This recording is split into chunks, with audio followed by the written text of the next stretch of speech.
Assalamualaikum warahmatullahi wabarakatuh. Perkenalkan, nama saya Abdurrahman Nur Karim. NIM saya yaitu 2892050092.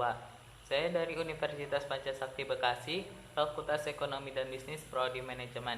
Di sini saya akan membahas tentang emotional intelligence yang diampu oleh Dr. Irma Yuliantina, MPD. Di sini saya akan membahas materi tentang emotional management. Teori mengenai kecerdasan emosional pertama kali dicetuskan oleh Salovey dan Mayer pada tahun 1990. Mereka berdua mendefinisikan EQ, Emotional Quotient, sebagai kemampuan untuk memahami perasaan diri sendiri, untuk berempati terhadap perasaan orang lain, dan untuk mengatur emosi, yang secara bersama berperan dalam peningkatan taraf hidup seseorang.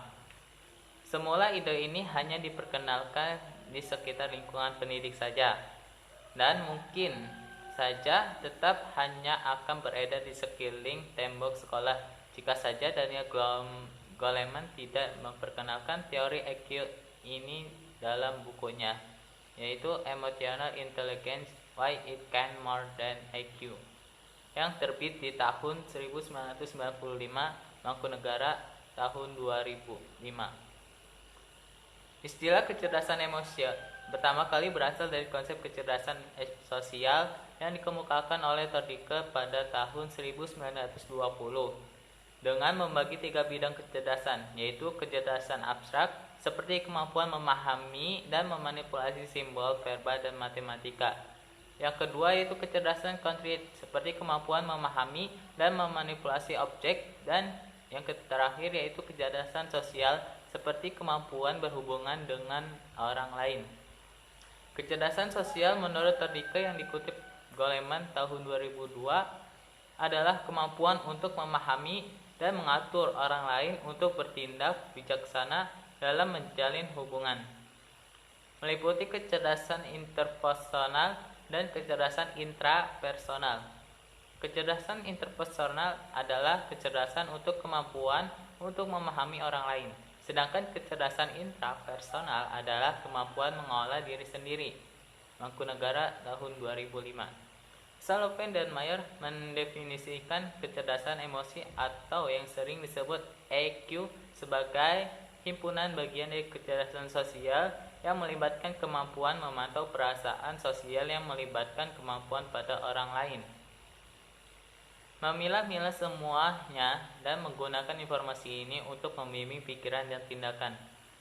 Kecerdasan emosi sangat dipengaruhi oleh lingkungan, tidak bersifat menetap, dapat berubah-ubah setiap saat.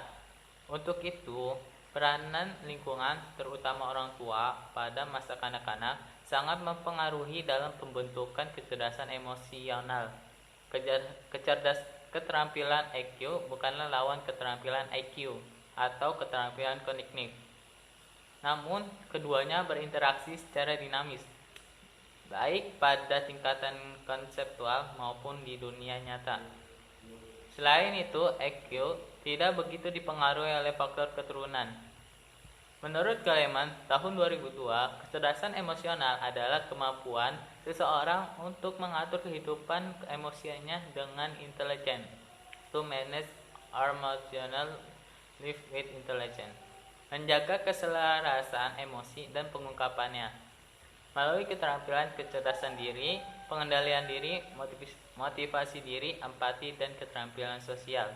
Sementara itu, Hein tahun 1999 menyatakan bahwa kecerdasan emosional adalah suatu bentuk kecerdasan yang berkaitan dengan sisi kehidupan emosi, seperti kemampuan untuk menghargai dan mengolah emosi diri dan orang lain, untuk memotivasi diri seorang dan mengekang impuls, dan untuk mengatasi hubungan interpersonal secara efektif.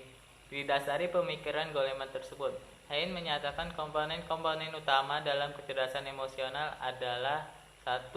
Mengetahui emosi-emosi kita sendiri. 2. Mengolah emosi-emosi kita sendiri. 3. Memotivasi diri kita sendiri. Yang keempat, menghargai emosi orang lain. Dan yang kelima, mengatasi kerjasama. Hubungan emosional intelijen dengan manajemen yaitu kesadaran diri sebagai karakteristik utama yang diperlukan oleh setiap pemimpin untuk mempunyai kecerdasan emosional yang tinggi dan matang, untuk memahami dan mengolah emosi sendiri dan orang lain. Bagi para pemimpin, memiliki kecerdasan emosional sangat penting untuk kesuksesan. Lagi pula, siapa yang lebih mungkin berhasil seorang pemimpin yang berdaya pada timnya ketika dia sedang marah atau sedang stres. Jadi, sangat dibutuhkan emosional intelijen dalam manajemen ini.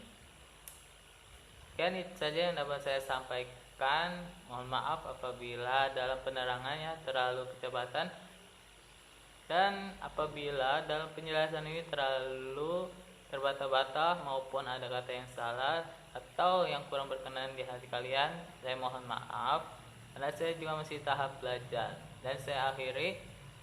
Assalamualaikum warahmatullahi wabarakatuh.